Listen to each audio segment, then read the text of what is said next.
இன்றைய ஜெபத்திற்கான வேத வசனம் எரேமியா 33 அதிகாரம் 3 என்னை நோக்கி கூப்பிடு, அப்போது நான் உனக்கு உத்தரவு கொடுத்து நீ அறியாததும் உனக்கு எட்டாததுமான பெரிய காரியங்களை உனக்கு அறிவிப்பேன்.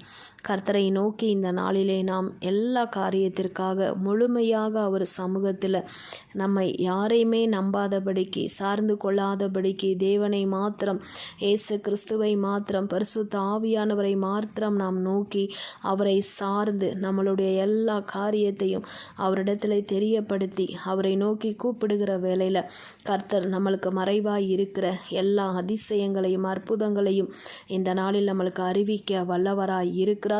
இந்த நாள் முழுவதும் கர்த்தர் உங்களை வழிநடத்துவாராக.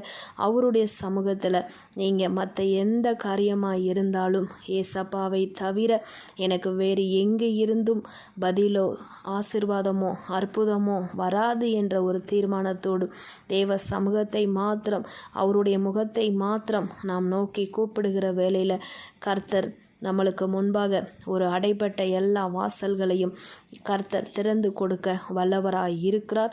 அப்படியாக எரேமியா 33:3 அவரை நோக்கி கூப்பிட்டு இந்த நாளிலே நாம் ஆசீர்வாதங்களை பெற்றுக்கொள்ள கர்த்தர் நம்மளுக்கு கிருபை தந்து நடத்துவாராக. கர்த்தர் உங்களை ஆசீர்வதிப்பாராக. ஆமேன்.